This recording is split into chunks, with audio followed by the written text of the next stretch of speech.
उससे पहले हमारे हक की आवाज के जो चेयरमैन है मिस्टर सज्जाद साहब एक से 1.5 मिनट बात रखेंगे। आप सभी से मेरी अजीजाना गुजारिश है कि आप सभी ध्यान से 1 से 1.5 मिनट बात सुने और आखिरी हमारे एमएलए साहब को सुन के हम लोग इस प्रोग्राम को कंक्लूड करके वाइंड अप करेंगे। जी सज्जाद साहब, चेयरमैन हक की आवाज। बिस्मिल्लाहिर्रहमानिर्रहीम। अस्सलामु अलैकुम व रहमतुल्लाहि व बरकातहू। सबसे पहले मैं अल्लाह पाक का बेपनाह शुक्रगुजार हूँ कि हक की आवाज़ और हमारे मजदूर भाइयों की एक मेहनत और मुशक्क़त की वजह से इतना बड़ा एक सम्मेलन का आयोजन किया। इसके लिए तमाम प्रवासी मजदूरों को मैं मुबारकबाद देता हूं और साथ ही साथ आए हुए मेहमान, चाहे वो पंजाब के पॉलिटिकल लीडर हो, चाहे वो पंजाब के आम लोग हो, मजदूर हो, लाचार हो, जो भी है, जिन्होंने हमारे लिए और आए हुए मेहमान के लिए इस मजलिस को सजाने का काम किया है, उन तमाम लोगों को मैं मुबारकबाद देना चाहता हूं। साथ ही साथ मैं आज दिल से मास्टर मुजाहिद साहब, अलहाज इजहार असफी साहब का कि मैं बहुत शुक्रगुजार हूँ कि मेरी एक मजदूर, एक गरीब की आवाज़ को सुनकर उनकी दावत को कबूल किया। मैं उन तमाम लोगों का दिल से शुक्रिया अदा करता हूँ। इस मंच में बहुत से ऐसे मेहमान आए जिनको शायद मैं समय नहीं दे पाया। इसके लिए मैं उन लोगों से भी माफ़ी चाहता हूँ, लेकिन कुछ बातें हैं जो आप लोगों के बीच में रखना चाहता हूं। तो इसमें सबसे पहले इस मजलिस के लिए, इस सम्मेलन के लिए, इसको कामयाब करने के लिए आए हुए तमाम, चाहे वो किसी भी राज्य के हो, उन तमाम लोगों को मैं मुबारकबाद देता हूं। आज हक की आवाज ट्रस्ट का ये सम्मेलन हक और इंसाफ के लिए, गरीब मजलूमों मजदूरों के हित के लिए है। इस प्रोग्राम की जरूरत इसलिए पेश आई है क्योंकि आज के इस मसरूफ तरीन दौर में लोगों के पास वक्त की बहुत कमी है और हमने लोगों को कुछ देने वाला बनना चाहिए। जब तक हम सभी तबके के लोगों के लिए काम नहीं करेंगे, तब तक आपसी ताल्लुकात बहुत बेहतरीन नहीं हो सकता। आपके पास अगर किसी को कुछ देने, कुछ मदद करने की ताकत है तो उनको मदद करें। अगर आपके पास ताकत नहीं है तो सरकारी स्कीम से लोगों को फायदा पहुंचाने की कोशिश करें। आपसी ताल्लुकात मजबूत होने के साथ साथ गलतफहमियां भी जो हो चुकी है लोगों के अंदर, उसको भी कम किया जाए। हमारे समाज में नफरत से ज्यादा गलतफहमियां पैदा हो गई है। इस तरह के गलतफहमियों का खात्मा तभी मुमकिन है जब हम एक दूसरे के साथ मिलकर बैठेंगे और एक दूसरे के विचारों को सुनेंगे।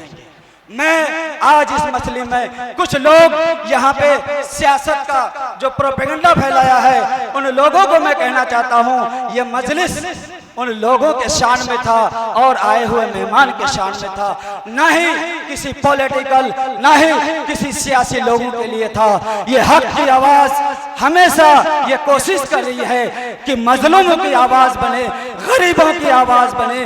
और आज यहाँ आप लोगों को मैं दावत दिया हूँ कि हमारे किशनगंज में, खास कर सीमांचल में जो नफरत की सियासत हो रही है, उसको खत्म किया जाए। और आज मैं अल्लाह का बेपनाह शुक्रिया अदा करता हूँ कि मेरी इस सोच के लिए मेरी छोटी सी दावत को कबूल किए हैं। मैं आप लोगों का जितना शुक्रिया अदा करूँ शायद वो कम होगा, लेकिन इसमें मैं एक कमी देखा कि मैं आज 1 महीना से इन मजदूरों को जगाने का काम किया, लेकिन कुछ लोगों के पास शायद समय नहीं रहा। फिर भी उन लोगों का भी शुक्रिया अदा करता हूँ और आए हुए मेहमान से मैं ये गुजारिश करता हूँ, हमारे साथ तरह तरह की परेशानी है, उसको दूर कीजिए। हम लोगों को किसी से कुछ नहीं चाहिए, हम लोगों को इंसाफ मिले, गरीबों मजदूरों को इंसाफ मिले।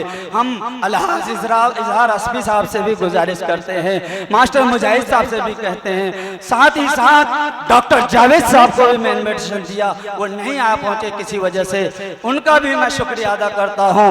और कुछ लोग कहते थे आप किसको दावत किए किसको नहीं किए, आप ये ना सोचे बिहार के राष्ट्रीय अध्यक्ष जो अख्तर ईमान साहब हैं, मैंने उनको भी इन्विटेशन दिया लेकिन वो किसी कारण नहीं आए, उनका भी मैं दिल से शुक्रिया अदा करता हूं। मेरी एक कोशिश है कि इस तरह की मजलिस हर साल का आयोजन किया जाएगा और इस तरह की मजलिस में एक पैगाम दिया जाएगा कि सियासत अपनी जगह है, इंसानियत अपनी जगह है, हक की आवाज इंसानियत के लिए काम करेगी, चाहे मैं रहूं ना रहूं। लेकिन मैं आप तमाम लोगों से कहता हूं हक की आवाज के लिए आप लोग लड़े, हक की आवाज इस संस्था को आप देख सकते हैं, आप नीति आयोग में जाइए, CSR में जाइए, NGO दर्पण में जाइए, आज के डेट में 12 और 31 GB हमें मिल चुका है, हमें छोटी सी मदद करे ताकि इस संस्था के लिए मैं कुछ कर सकूं। मैं मजदूरों से भीख मांगना और चंदा करना नहीं चाहता हूं, मैं चाहता हूं कि हमें गवर्नमेंट की जो स्कीम है, जो माइनॉरिटी के लिए स्कीम है, जो गरीबों के लिए स्कीम है, वो हमें दिलाने में मदद करें। इसमें मैं सबसे ज्यादा शुक्रगुजार हूं एडवोकेट शुभम द्विवेदी जी का, जो मेरे साथ मेरे पीछे चट्टान की तरह खड़े हैं।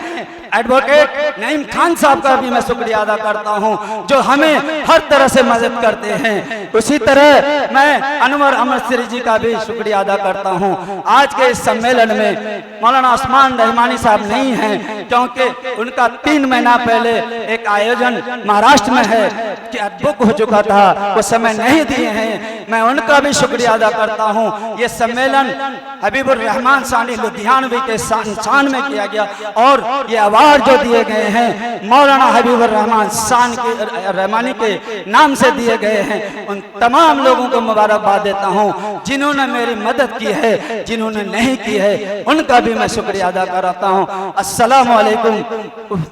तमाम लोगों से दुआ की गुजारिश है, मैं शायद टूटी फूटी अल्फाज में अगर मेरी बात किसी को बुरी लगी हो या गलत लगी हो, मैं उन तमाम लोगों से माफ़ी चाहता हूं। और शायद आए हुए मेहमानों के लिए मैं कुछ कर नहीं पाया, लेकिन मेरी ये कोशिश है कि मैं पॉलिटिकल और सियासी मन से हटकर अब मेरा ये पैगाम रहेगा, मेरा ये कोशिश रहेगा तमाम जाति और धर्म के लोगों को एक मंच में खड़ा करने के लिए। इसके लिए मुझे जो भी करना पड़ेगा इसके लिए मैं जद्दोजहद करूंगा इंशाअल्लाह। आप लोगों का, आप गरीब भाइयों का साथ मिला तो मैं इस तरह के प्रोग्राम का आयोजन करता रहूंगा।